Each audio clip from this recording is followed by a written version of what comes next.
merupakan penyakit yang kena pada unta kerana dia haus.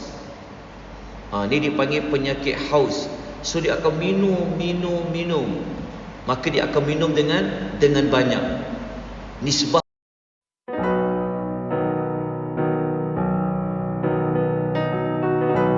pagi ni kita akan mengulangi bacaan ayat yang ke-55 surah Al-Waqi'ah 54.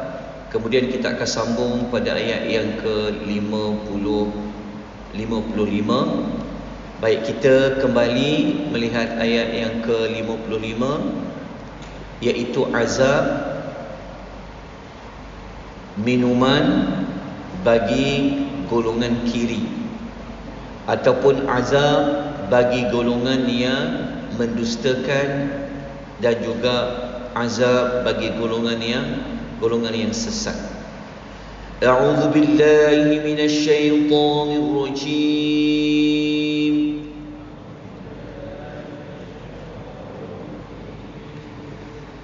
فشاربون عليه من الحميم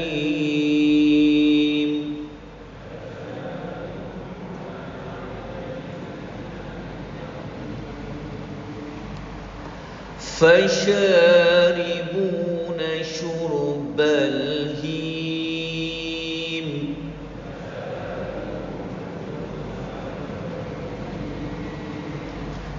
Kita kembali kepada ayat terjemahan 54. Fasharibuna. Selepas itu mereka itu akan meminum minal hamim, iaitu air yang sampai kepada kemuncak yang paling panas, dinamakan dengan al-hamim. Kita telah sebut pada hari yang sebelum ini, Al-Hamim ini disebutkan banyak tempat di dalam Al-Quranul Karim, yang mana Al-Hamim itu bukan sekadar ianya diminum, tetapi juga digunakan untuk dicurahkan ke atas penghuni neraka. Kita kembali membincangkan bagaimana mereka minum air tersebut, sekalipun air itu adalah air yang paling panas.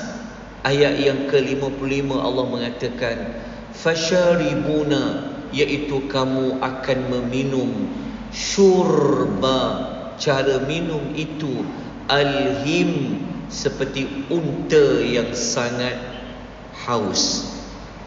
Allah tak kata macam lembu yang minum, tapi Allah kata seperti unta. Unta, kita sedia maklum, dia akan menyimpan air yang banyak. Tapi untuk dia simpan air yang banyak, so dia akan minum air itu dengan banyak. Tetapi unta di sini dia ada satu penyakit disebut alhim. Alhim, kalau merujuk dalam kitab Mufradat, iaitu dia adalah merupakan penyakit yang kena pada unta kerana dia haus. Ni dipanggil penyakit haus. So dia akan minum. Maka dia akan minum dengan banyak. Nisbah pula kepada unta. Bagaimana kita dapat gambarkan orang yang masuk neraka, dia akan minum air yang terlalu panas seperti unta meminumnya. Itulah yang mereka akan lakukan setiap kali. Hancur anggota tubuh badan, air yang sangat panas, elok balik, minum lagi. Na'udzubillah. Baik, kita sambung lagi tentang selain daripada minuman, apa lagi yang Allah nak sebutkan. Tapi sebelum itu, kita keluarkan daripada ayat nombor 54, 55 tadi, kita dapatlah keluarkan dua pengajaran. Dia adalah azab yang Allah beri kepada penghuni neraka itu dalam bentuk makanan. Ia adalah disebut dengan buah zakum yang ditanam di dalam api neraka. Manakala minuman pula adalah daripada air al-hamim. Baik, ayat 56 Allah menyebutkan hadza nuzulum yaumaddin.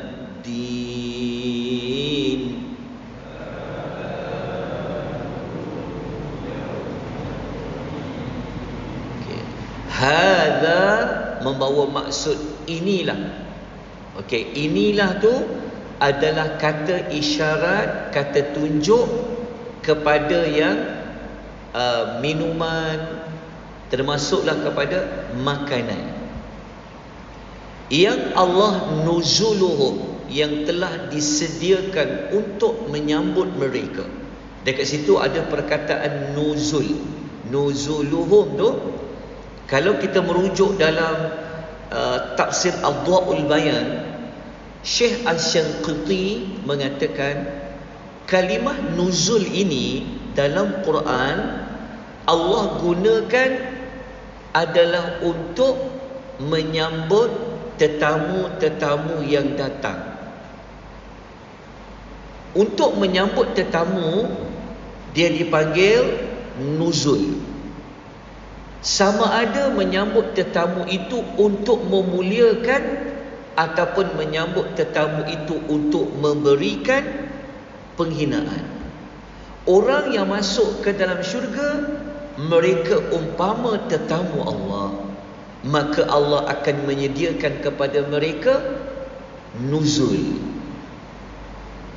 Okey, kita tengok dalam surah Al-Kahfi, kita ambil satu contoh, iaitu perkataan nuzul digunakan adalah untuk memuliakan.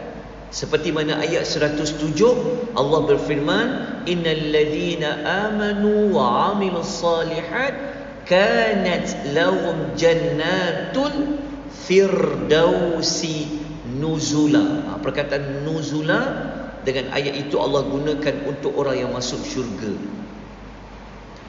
Kalau nak lengkapkan tentang perbincangan nuzul, seperti biasa kita kena cari ayat-ayat lain yang ada menggunakan perkataan nuzul, maka kita akan temukan ada 3 bentuk Allah sebut nuzul.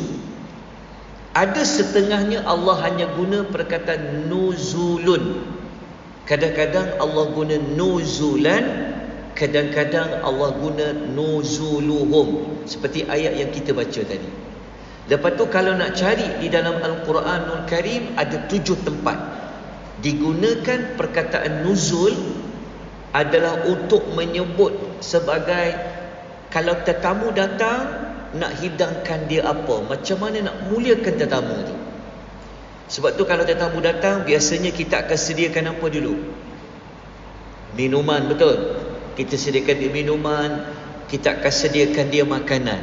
Begitulah yang Allah sebut kepada penghuni syurga, begitu juga penghuni neraka.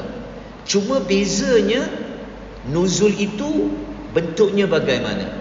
Okey, dalam surah Al-Waqi'ah kita akan jumpa nanti pada ayat nombor 93, Allah sebut nuzul itu adalah untuk memberikan penghinaan. Dalam suratul Kahfi ada ayat 102, ia adalah untuk penghinaan. Dalam masa yang sama, dalam suratul Kahfi, perkataan nuzul yang kita baca tadi 107 adalah untuk menunjuk kepada kemuliaan. Kalau buka dalam suratul Sajadah ayat nombor 19, Allah sebut untuk kemuliaan. As-Saffat ayat 62 untuk penghinaan. Fussilat ayat 32 untuk kemuliaan. Dan suratul Waqi'ah ayat nombor 56 yang kita baru baca tadi adalah untuk menunjuk kepada penghinaan. Jadi moga-moga Allah menjauhkan kita daripada menyambut kita nanti di hari akhirat sebagai tetamu Allah dalam bentuk menghina. Tapi kita minta kepada Allah supaya kita bertemu dengan Allah, Allah sambut kita dengan menghidangkan kita, menyambut kita dengan penuh kemuliaan. Biarlah air yang Allah hidangkan nanti di hari akhirat adalah air yang kita minum sekali, dia akan hilanglah dahaga tu buat selama-lamanya. Biarlah air yang kita minum tu, kita boleh pilih nak air apa. Nak mata air, nak air sungai yang dari arak ke, dari susu ke, dari madu ke. Allah bagi pilihan. Dia berbeza dengan ahli neraka. Mereka tidak ada pilihan. Yang kalau mereka nak pilihan minum, antaranya adalah Al-Hamim. Saya pernah sebut pada tuan-tuan dan puan-puan waktu belajar pada surah yang sebelum ini, sebenarnya bukan air yang hamim saja. Allah sediakan air nanak. Allah sediakan air yang kita kata apa, seperti minyak, namanya ghassaq. Kita pernah sebut sebelum ni. Baik. Daripada ayat yang ke 52 sampai ayat 55 tadi, kita dah ulang pengajaran dia. Jadi kita terus kepada ayat yang ke-56. Kita dapat belajar pada pagi ini Allah menakut-nakutkan kita. Syukur ya tuan-tuan kalau Allah bagi nikmat dapat rasa takut. Kerana nikmat dapat rasa takut ni, dia akan bawa kita dekat kepada Allah. Okey, pelajaran pertama, penghuni neraka mereka akan dilayan oleh Allah sebagai tetamu. Tetapi tetamu yang macam mana? Tetapi tetamu yang akan mendapat penghinaan sehina-hinanya. Dan kita dapat belajar orang yang masuk ke dalam neraka, ia termasuk dalam golongan yang sangat hina di sisi Allah Subhanahu wa taala, iaitu golongan kiri. Sebab itu kita baca ayat-ayat awal-awal suratul Waqiah. Allah jadikan kiamat ni untuk apa? Khafidatur rafi'ah. Ayat yang awal-awal, ayat nombor 3 tak silap. Idza waqa'atil waqi'ah laysa liwaqa'atiha kadhibah khafidatur rafi'ah. Kiamat ni kalau dia datang, tak ada siapa boleh lari. Tetapi apabila Allah jadikan kiamat, Allah nak merendahkan seseorang dan Allah akan meninggikan seseorang. Itu kita belajar pada permulaan bagi suratul Al-Waqiah.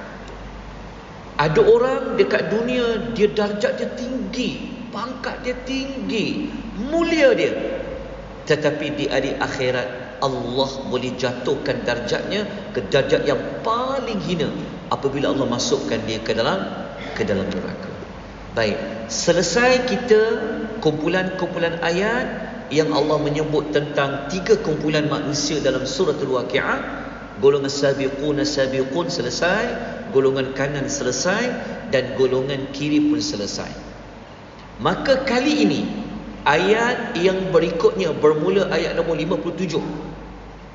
Allah akan membawa kepada kita, Allah akan tunjukkan bukti bahawasanya tidak ada sesiapa pun yang dia dapat mengingkari kiamat itu boleh berlaku. Maksudnya kali ini bermula ayat nombor 57 ni sampailah 73, Allah membawa kepada kita bukti. Allah tunjukkan kekuasaan dia. Macam mana Allah boleh hidupkan orang yang dah mati, kemudian Allah hidupkan kembali. Sebab sebelum ini kita ada menemukan di antara kesalahan golongan kiri itu apa? Mereka mengingkari adanya hari Allah boleh cantum balik tulang-tulang tu. Ingat lagi ayat sebelum ni yang mereka selalu tanya kan, ya wa yaquluna idza misna wa kunna turaba. Maka kali ini Allah memberikan jawapan. Okey. Dalil yang pertama, bukti yang pertama bahawa orang yang mati itu boleh dihidupkan, kita baca ayat nombor 57 terlebih dahulu. Nahnu khalaqnakum falawla tusaddiqun.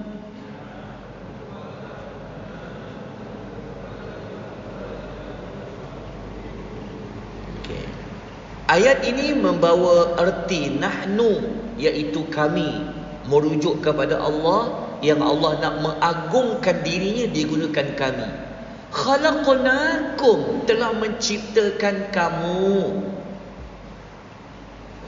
Falaula tusaddiqun, maka kenapa kamu tidak membenarkan? Kenapa kamu tak percaya?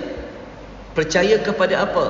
Kalau baca dalam tafsir Ibnu Katsir, kenapa kamu tak percaya, kamu tak boleh terima adanya hari kebangkitan selepas mati, sedangkan kamu dulu tidak ada. Tuhan adakan kamu dengan Tuhan ciptakan kamu. Okay. Ayat nombor 58, Allah menerangkan macam mana permulaan kejadian manusia itu. Kita baca ayat nombor 58. Afara'aytum ma tumnun.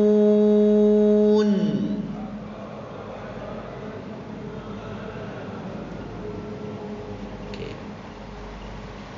Afara'aytum, tidakkah kamu memikirkan, tidakkah kamu fikir, ma tumnun, macam mana keadaan air mani yang telah kamu pancarkan.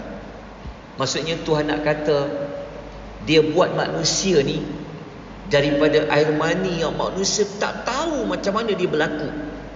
Tapi Allah ajak kepada manusia apa? Cepikir. Macam mana kamu dulu boleh jadi manusia melalui air mani yang telah kamu pancarkan ke dalam rahim pasanganlah. Okey, ayat ini apa yang kita dapat belajar? Dua. Yang pertama, penciptaan manusia yang sebelum ini tidak ada, Allah adakan dia, merupakan bukti Allah boleh menghidupkan semula manusia selepas mati. Tuan-tuan masih ingat banyak surah dalam Quran yang Allah cerita macam tu. Kita belajar kat surah Yasin dulu, ingat? Yang ketika ada orang dia pecahkan tulang-tulang, lepas tu dia tanya, qala man yuhyil 'idhama wa hiya ramid. Dia kata, Muhammad, siapa yang boleh cantumkan tulang-tulang ni? Kan Allah kata apa? Qul, jawab apa? Qul, yang boleh menghidupkan apa? Yuhyihalladzi ansha'a awwala marrah. Tuhan kata, yang akan mencantumkan balik tulang-tulang dah hancur itu, yang ciptakan kamu kali pertama. Okey, tuan-tuan, di mana logika dia? Begini, kalau kita mati, hidup balik semula, ada perbezaan tak? Kita sebelum ni tak ada, Allah hidupkan kita. Perbezaannya dari sudut, waktu Allah hidupkan kita selepas mati, nak hidup balik semula, Allah cipta kita bentuk yang baru ke? Tulang yang baru ke? Jawapannya tidak. Allah cuma cantumkan balik sahaja. Allah tidak membuat baru, seperti mana kita mula-mula tak ada. So Tuhan nak kata, kalau korang merasa Tuhan itu tak mampu nak hidupkan orang mati, cuba kamu ingat macam mana kekuasaan Tuhan cipta yang kamu daripada tak ada apa-apa, daripada air mani saja boleh bertukar menjadi orang. Berbeza dengan mati, orang yang asal cuma dah hancur, dicantumkan kembali. Dan pelajaran nombor 2, manusia berasal dari air mani yang terpancut. Inilah menunjukkan sifat lemahnya manusia. Baik, kita baca ayat yang ke-59. Allah Ta'ala nak menunjukkan lagi kekuasaannya. Allah Ta'ala tanya kepada manusia. Apa yang Allah tanya? Aantum takhluqunahu am nahnul khaliqun.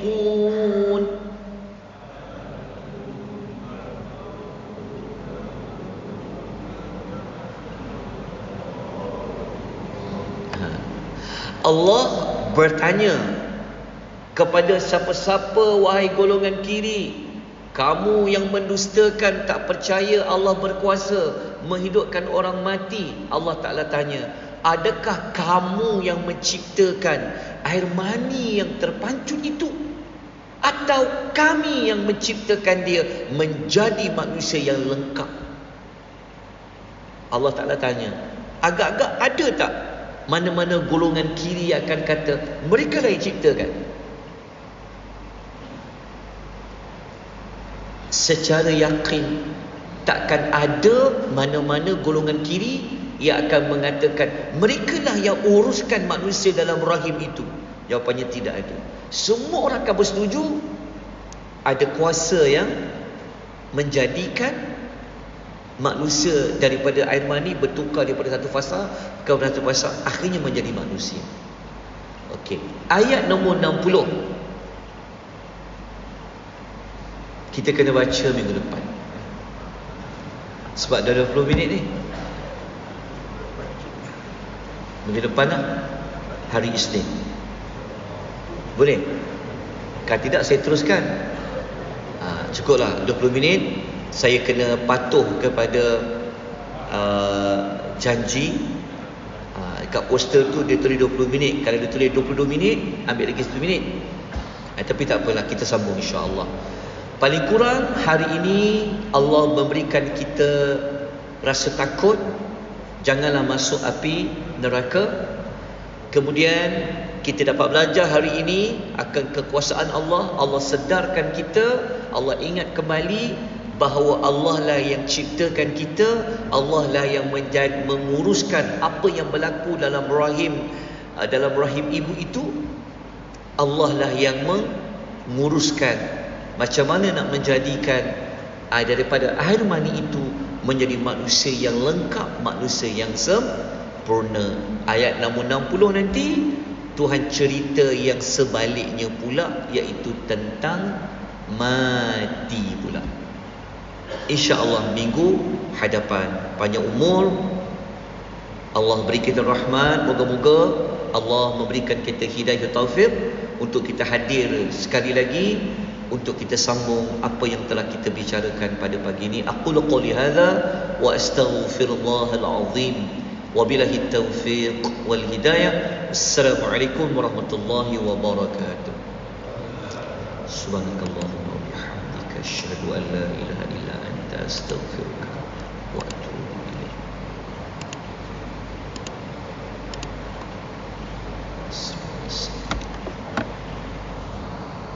Wa tawassul